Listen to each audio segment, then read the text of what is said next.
Bonjour, aujourd'hui nous allons commencer le troisième chapitre qui portera sur les agrandissements et réductions, les triangles semblables et les homothéties. Premièrement, agrandissement et réduction. Définition. Une figure f' est un agrandissement ou une réduction d'une figure f lorsque. Alors il est à noter qu'ici on emploie le mot figure, donc ce qui nous renvoie plutôt à de la géométrie dans le plan, mais on pourrait remplacer le mot figure par solide, ce qui nous renverrait à de la géométrie dans l'espace, mais la définition serait toujours valable. Donc, une figure f' est un agrandissement ou une réduction d'une figure f lorsque f' et f ont la même forme, sont de même nature, et les longueurs de f' sont proportionnelles aux longueurs de f.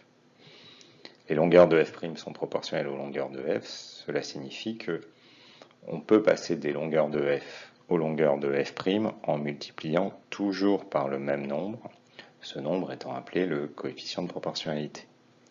Et justement, le coefficient de proportionnalité, ici dans ce cadre-là, est appelé également rapport de réduction ou d'agrandissement. Vocabulaire. On va noter K, le rapport de réduction ou d'agrandissement, c'est-à-dire le nombre par lequel on multiplie les longueurs de f pour passer aux longueurs de f'.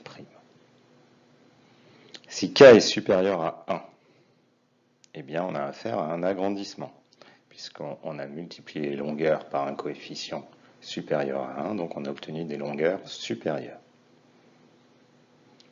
Si K est compris entre 0 et 1, à ce moment-là on a affaire à une réduction, puisque vous savez que quand on multiplie un nombre par un coefficient compris entre 0 et 1, on obtient un nombre inférieur au nombre de départ. Donc si les longueurs de f sont multipliées par un nombre compris entre 0 et 1, les longueurs de f' vont être inférieures à celles de f. C'est pour ça qu'on a affaire à une réduction.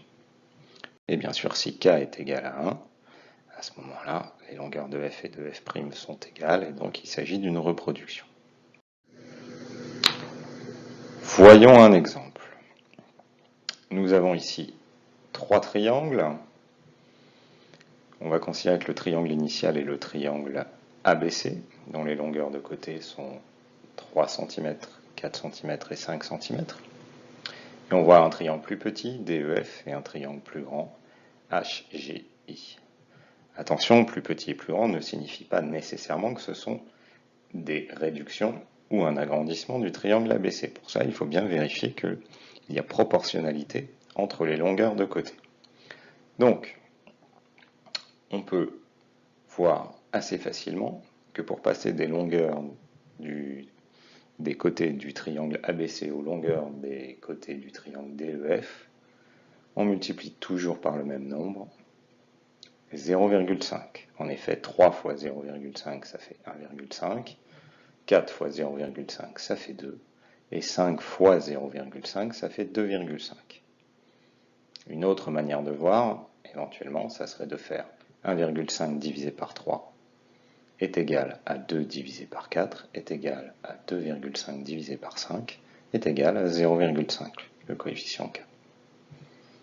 Donc le triangle DFE est une réduction du triangle ABC de rapport 0,5. Passons au triangle HGI. Bien, on voit assez rapidement que 3 fois 3 égale 9, 4 fois 3 égale 12, et 5 fois 3 égale 15. Donc, le triangle HGI est un agrandissement du triangle ABC de rapport 3.